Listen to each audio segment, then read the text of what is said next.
Hi everyone, welcome back to Metanoia. My name is Carrie Jane, and today we're going to be doing the third installment of my Life Path Numbers as Children playlist. If you haven't done so already, please go to the beginning of this playlist and watch my video on the Children of Gaia. That is the introduction to everything that we're doing here in this playlist. And then be sure to check out my introductory videos to my other Life Path Numbers playlists, such as How to Interpret the Life Path Number. Those videos have some useful insight as well. So today we're going to be talking about the Life Path number 2 as a child. I've been through a lot of hurdles today trying to get this video out to you guys. I was prepared and ready to go, and then people were doing things next door, making some crazy noises. I'm talking like dumpster trucks and saws and all kinds of crazy stuff. I think they're gone. So hopefully there won't be too much noise, but I still hear like some residual stuff going on out there, and I apologize for any noises that you may hear. But anyway, let's talk about the life path number 2 as a child. As I did in the Life Path number 1 video, let's first begin by discussing the core attributes of the Life Path number 2, not just as a child. And that is based on love, emotion, and connection. We're talking about very sensitive people here. And this kind of looks like something different in every phase of their life. And it looks like something different for every person because of their circumstances, their environmental circumstances.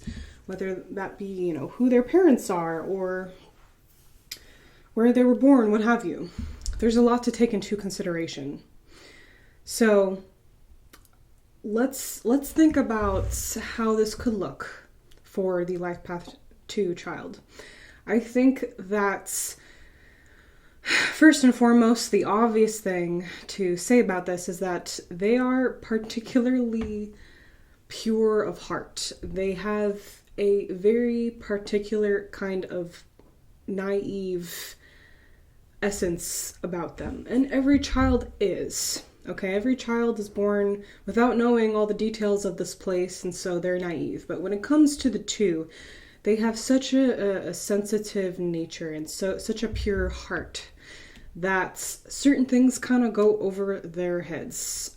And when they discover that the world is not how they thought, it is actually quite evil and corrupt, and there's a lot of other stuff going on, there is an emotional response to that. They're the kind of kids that are sometimes even so sensitive that like when they fall over, they're easy to cry, or when they see someone upset, it really affects them, So to be so pure of heart and not really be aware of the extent of how messed up things are here and, just how the world really works in general, it can be a little bit traumatic for the 2 Life Path child to come into this world and see everything. It is a little bit traumatic. And hopefully they have some sort of, emotional stability in their home life so that they're not completely traumatized. So that's the first thing I would like to say about the Life Path 2 child. Because of this, because of everything that I just said, I think it's really important to kind of validate their emotions, whether they be, kind of like simplistic as a child, but as they get older, they're going to be more complex. And just, I really would like the 2 life paths to know that they're validated in their emotions, and their kindness and compassion and pure heart is a strength, not a weakness. I do not want to turn the 2 life path into a tough person. That will happen over time when they take a good look around the world and they see what's going on here. Eventually, like us all, it's going to happen to them too. But they also should not lose sight of their natural nature as this sensitive person.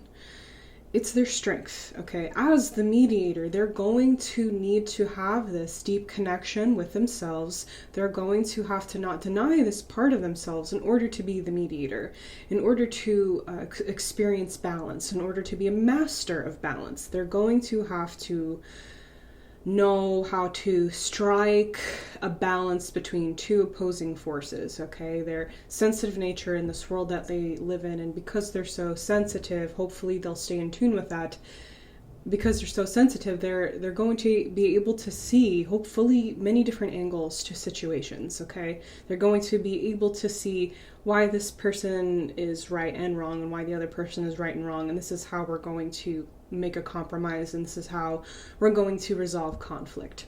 Okay, so that's like the second thing I want to say. My advice to anyone with a 2 life path child is to help foster their confidence and their independence. And that is because some may not naturally have this. Some. Depends on a lot.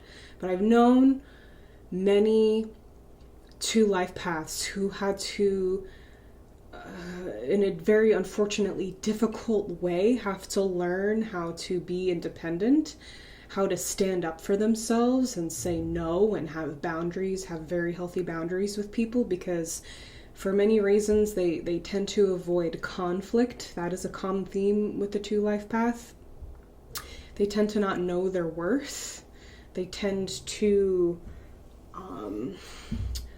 just find themselves in abusive situations, because when you're not confident in yourself and you don't have a sense of independence and you're just so loving and pure, and possibly are not really able to see the full extent in which, like, how people are really fucked up in the head sometimes, they just get themselves in these situations. But if they had a good mentor early on that really instilled a level of confidence in them and showed them how self-sufficient that they are and that they can be, if they had something like that early on in life, I think it would help prevent a lot of those future issues later on. Help them develop a strong sense of who they are. And that will go beyond numerology. You're not just your life path number, you're your interests, your passions. 2s can be very passionate too. Just help them in whatever way possible to help them know themselves, help them know their worth, help them know that they can get by on their own. They're perfectly fine alone. They're very intelligent, very capable little souls, and then adults as well. And they're going to be fine. Everything is going to be just fine. And a second recommendation I want to say before ending this video is to take your 2 life path child to the water. I prefer the ocean because that is where my heart lies, but not everyone has access to an ocean. So if you don't have access to that, take them to the lake, take them to the river, wherever. And the reason why I say that is because the 2s are kind of watery. Think about emotions.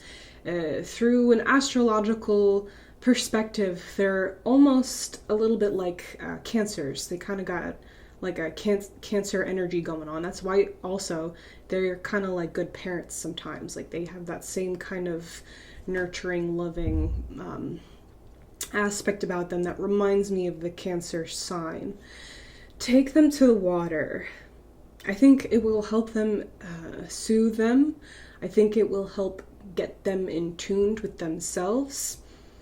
And honestly, to always take your child outside. And I think especially for these children who are very sensitive in general, and they might not be a 2 life path, but they might be still very intuitive for whatever reason, it's really good to get them outside in nature. They have to be not in a concrete jungle constantly. They need something real, We all need something real. We all need this as a child. But I think specifically with the 2 life paths, something about water bodies will have a particularly beneficial effect on them. So that's all I have to say for now about the 2 life path as a child.